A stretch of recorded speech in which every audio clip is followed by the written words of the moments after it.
राधे राधे। आज हम लोग अंग्रेजी में एक नए चैप्टर रिमूवल ऑफ टू के बारे में पढ़ेंगे। इस चैप्टर में हम लोग यही पढ़ पाएंगे कि कैसे जो सेंटेंस को दिया रहेगा उसमें जो टू आपका लगा रहेगा वो कैसे उस टू को हम हटा के उसके स्थान पर किसी दूसरे शब्द का प्रयोग करके हम उसके वाक्यों में किसी भी प्रकार का कोई परिवर्तन हुए बिना उसके अर्थों में हम कैसे उसको सजा पाएंगे, उसी को हम आज पढ़ने की कोशिश करेंगे। तो चलिए देखा जाए।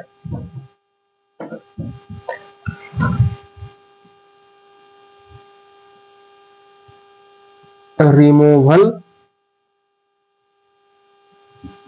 Of to.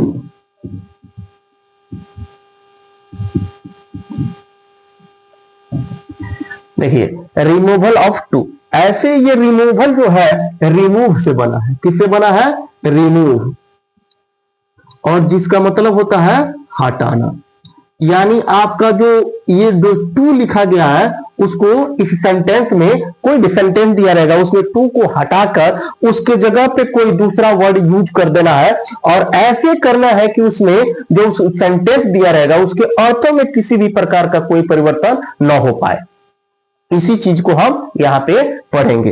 तो देखिए, जो ये आपका टू है, TOO, टू का अगर देखा जाए तो शाब्दिक जो अर्थ होता है टू का, शाब्दिक अर्थ वो होता है आपका भी, यानी ऑल्सो।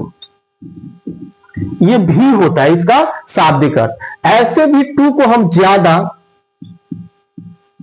या अधिक के संदर्भ में भी प्रयोग करते हैं। ये जो आपका रिमूवल ऑफ टू होगा, यहां पे टू जो प्रयोग होगा इसके संदर्भ में प्रयोग होगा, ज्यादा और अधिक के संदर्भ में। लेकिन यहां पे जब जो ये टू का जो शाब्दिक अर्थ है वो ऑल्सो के रूप में प्रयोग होता है। जब ये टू जो प्रयोग होता है ऑल्सो के संदर्भ में, ऑल्सो के रूप में, तब हम इसका प्रयोग नाउन और प्रोनाउन के बाद में करते हैं।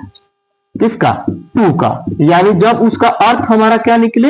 भी निकले, तब हम उसका प्रयोग नाउन और प्रोनाउन के अंत में करते हैं। जैसे देखिए, एक उदाहरण से आपको बताया जा रहा है कि जैसे लिखा जाए कि cotton is grown in India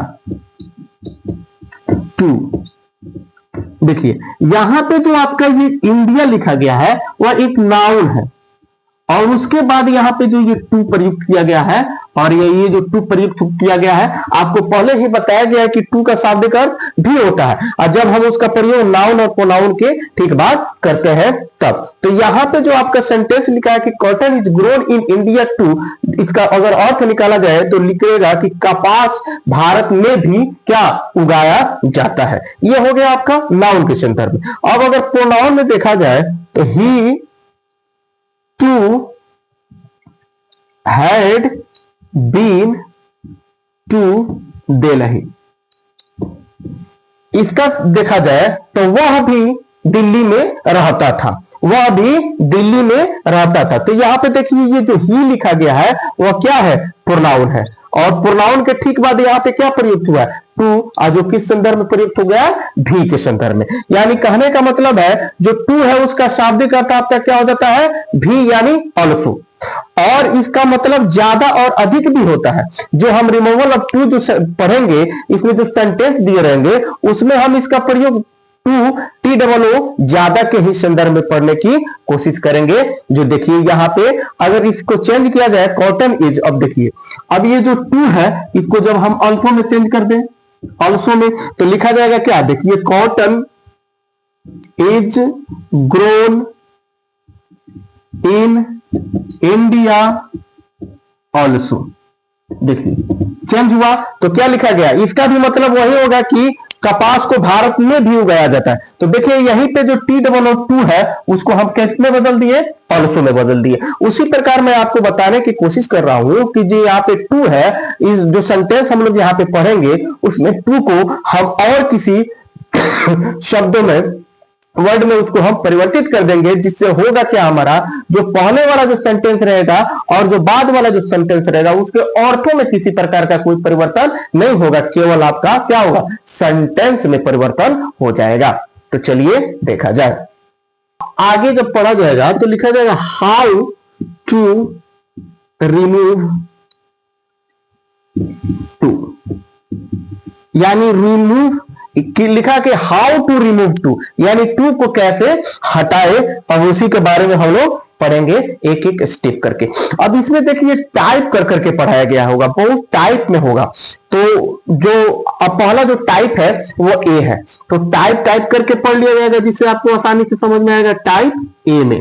अब कैसे हर एक टाइप में, हर एक टाइप का आपका क्या रहेगा, सेंटेंस रहेगा, और उसको कैसे हम परिवर्तित कर पाएंगे। तो टाइप 1 में एक उदाहरण ले लिया जाए जिससे आपको समझ में आए। जैसे लिखा जाए कि Ram is too weak to walk.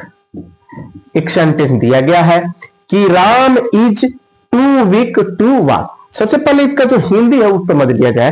तो राम इज टू वीक, यानी राम इतना कमजोर है, यानी राम आवश्यकता से ज्यादा कमजोर है टू वॉक, यानी चलने के लिए। राम इतना कमजोर है कि चल नहीं सकता, ऐसे भी इसका मतलब हो सकता है। अब इसी वाक्यों को हम क्या करेंगे, परिवर्तित कर देंगे, यानी इंटरचेंज कर देंगे। इंटरचेंज सेंटेंस, यानी वाक्य को क्या कर देंगे, चेंज कर देंगे।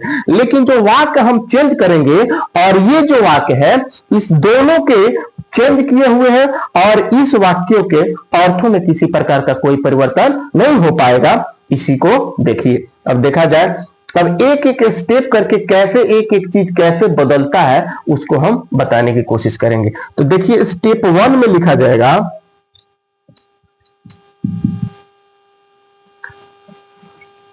उपर्युक्त सब्जेक्ट को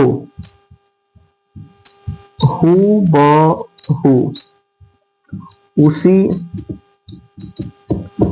प्रकार लिख दे। यानी जो आपका ये सेंटेंस दिया गया है कि Ram is too weak to walk, अब इसका जो हम इंटरचेंज करेंगे तो जो आपका सब्जेक्ट होगा वही ठीक वही हो जाएगा। यानी यहां भी राम सब्जेक्ट है तो नीचे भी आपका जो इंटरचेंज जब किया जाएगा तो वहां भी आपका क्या हो जाएगा, राम ही हो जाएगा। स्टेप 2 में देखिए सब्जेक्ट के अनुरूप वर्ब दे, यानी जैसा सब्जेक्ट रहेगा वैसा वर्ब दे। जैसे यहां पे ये सेंटेंस लिखा गया प्रेजेंट टेंस में, और ये आपका थर्ड पर्सन का सिंगुलर नंबर है, और इसके साथ जो वर्ब लगा है वो भी सिंगुलर में है, तो इसीलिए यहाँ पे जो सब्जेक्ट दिया जाएगा और उसके अनुरूप जो वर्ब दिया जाएगा वो भी सब्जेक्ट के अनुरूप ही होगा।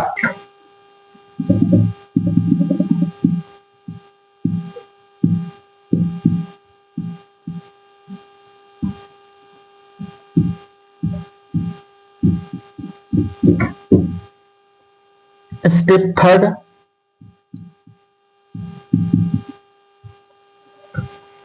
जो आपका ये टू जो होगा, टू को सो में बदल दे। जो आपका टू, ये जो यहां पे टू लिखा गया है इसको हम क्या कर देंगे, सो में बदल देंगे। स्टेप 4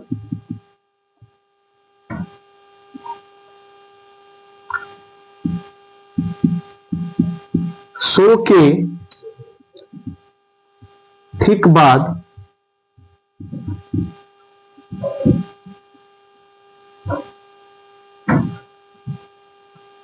एडजेक्टिव लिखे।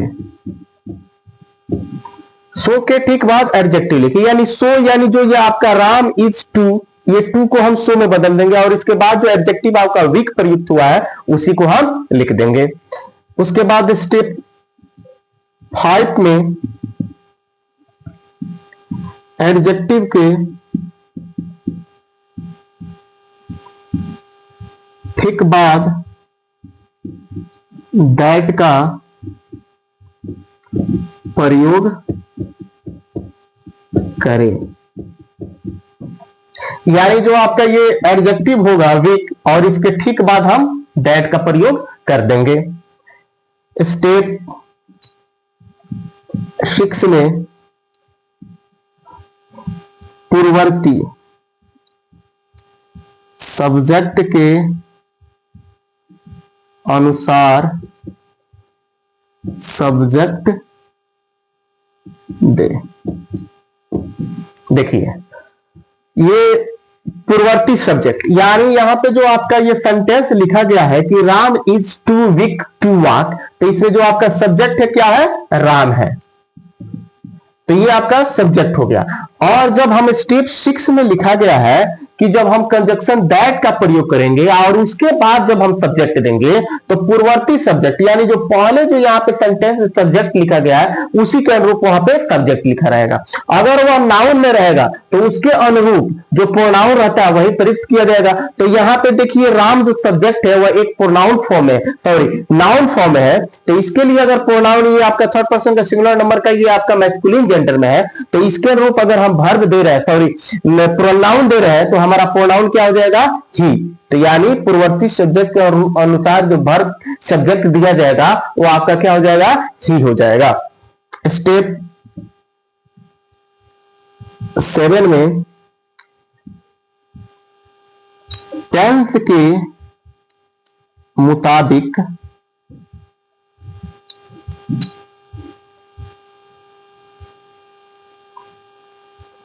कैनॉट और कुड नॉट का प्रयोग करें। अब देखिए अब यहां पे जो सब्जेक्ट दे दिया जाएगा उसके बाद कह रहे कि टेंस के मुताबिक, यानी सेंटेंस जिस टेंस में रहेगा उसके अनुरूप। तो देखिए यहां पे लिखा गया है कि Ram is too weak to walk, तो ये आपका सेंटेंस हो गया प्रेजेंट इंडेफिनिट टेंस में, तो हम किसका प्रयोग करेंगे, कैनॉट का। अगर पास्ट टेंस में होगा तो हम कुड नॉट का प्रयोग करेंगे। उसके बाद स्टेप 8 में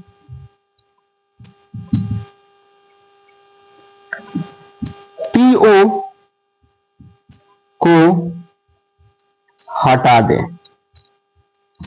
टीओ यानी जो यहां पे ये टीओ लिखा गया है इसको हटा दे, यानी पहले जो आपका ये जो फॉर्म था सब्जेक्ट वर्ब का वो था विथ इंफिनिटिव वर्ब। अब जब इसको हम चेंज करेंगे तो विदाउट इंफिनिटिव वर्ब कर देंगे। देखिए कहने का अर्थ समझिए, जब हम इसको जब चेंज करेंगे इंटरचेंज ऑफ में, तो यहां पे जो सेंटेंस में टू वॉक लिखा गया है तो ये तो इस संदर्भ में लिखा गया है, लेकिन जब हम इसको इंटरचेंज करेंगे तो टी और टू को क्या कर देंगे, हटा देंगे, यानी टू प्लस इंफिनिटिव वर्ब था और टू विदाउट इंफिनिटिव वर्ब लिख दिया जाएगा। अब देखिए ये जो सेंटेंस दिया गया है इसको हम ये स्टेप के माध्यम से, जो ये आपका रूल लिखा गया है इसके माध्यम से मैं आपको बनाने की कोशिश कर रहा हूं। देखिएगा बारीकी से, देखिएगा कैसे कैसे एक एक चीजों को मैं कैसे कैसे स्टेप के माध्यम से आपको सिखाने की कोशिश कर रहा हूं। देखिए पहले स्टेप में लिखा गया था कि सब्जेक्ट के अनुरूप, यानी जो उपर्युक्त जो सब्जेक्ट, उपर्युक्त जो ऊपर जो लिखा गया जो सब्जेक्ट रहेगा हूबहू ऐसा ही सब्जेक्ट, यानी राम है तो हम क्या लिख देंगे, राम। उसके अनुरूप आपको वर्ब देना है, तो ये प्रेजेंट टेंस में है और ये थर्ड पर्सन का सिंगुलर नंबर है, तो इसीलिए इसके साथ भी क्या लगेगा, इज। और TOO को बदल दिया जाएगा शो में, और उसके बाद जो एडजेक्टिव होगा वह लिख दिया जाएगा। देखिए यहां तक तो आपको किसी प्रकार की कोई दिक्कत नहीं, राम इज सो वीक, और इतना लिखने के बाद आपका लिखा गया था क्या लिख देना है, दैट लिख देना है। क्या लिख देना है, दैट। अब उसके बाद लिखा गया था उसके नेक्स्ट स्टेप में कि जो आपका पूर्ववर्ती सब्जेक्ट के अनुरूप आपको क्या कर देना है, सब्जेक्ट देना है। तो यह आपका सब्जेक्ट क्या है, राम है, और राम आपका क्या है, एक नाउन है। तो यहां पे जब हम दैट लिखेंगे और दैट के बाद जो सब्जेक्ट दिया जाएगा, अगर यहां पे जो पूर्ववर्ती सब्जेक्ट अगर नाउन में रह रहा है तो यहां भी नाउन नहीं दिया जाएगा, उसके अनुरूप उसके अकॉर्डिंग जो प्रोनाउन बन रहा है वही प्रोनाउन आपको दिया जाएगा। तो राम यहाँ पे आपका मैस्कुलिन जेंडर के थर्ड पर्सन का सिंगुलर नंबर में, तो इसके लिए आपका प्रोनाउन होता है ही। तो यहाँ पे लिख दिया जाएगा ही। और उसके बाद लिखा गया था कैन नॉट और कुड नॉट का प्रयोग किया जाएगा अकॉर्डिंग टू टेंस। तो देखिए ये जो सेंटेंस लिखा गया ये आपका प्रेजेंट टेंस में है, तो इसलिए जो प्रेजेंट टेंस में रहेगा तो हम कैन नॉट का प्रयोग करेंगे, और पास्ट टेंस में रहेगा तो कुड नॉट का प्रयोग करेंगे। तो ये सेंटेंस जो है आपका प्रेजेंट टेंस में है, तो इसलिए हम यहाँ पे क्या करेंगे, कैन नॉट का प्रयोग करेंगे। और यहाँ पे लिखा गया था उसके 7 जो स्टेप था उसमें लिखा गया था टू जो है उसको क्या कर दिया जाएगा, हटा दिया जाएगा, टू को हटा दिया जाएगा। यानी पहले जो फॉर्मेट था विथ इंफिनिटिव वर्ब था, अब जो इंटरचेंज हो जाएगा तो विदाउट इंफिनिटिव वर्ब हो जाएगा। यानी टू को क्या कर देना है, हटा देना है, उसके बाद जो वर्ब रहेगा उसको लिख देना है। तो क्या है, वॉक, तो वॉक को लिख दिया जाएगा। तो यहाँ पे लिखा गया कि Ram is so weak that he can't walk, और वहां पे लिखा गया था देखिए Ram is too weak to walk, यानी राम इतना कमजोर है कि चल नहीं सकता। यहाँ पे Ram is so week, Ram बहुत ज्यादा कमजोर है, कि ही कांट वॉक, यानी वह चल नहीं सकता। दोनों में देखिए किसी प्रकार के अर्थों में कोई परिवर्तन नहीं है, केवल आपका परिवर्तन हुआ है वाक्यों में, दूसरा कुछ नहीं। अब इसके बाद हम नेक्स्ट वीडियो में पढ़ेंगे। अगर वीडियो अच्छा लगे तो चैनल को सब्सक्राइब कीजिए और वीडियो को लाइक कीजिए। धन्यवाद। राधे राधे।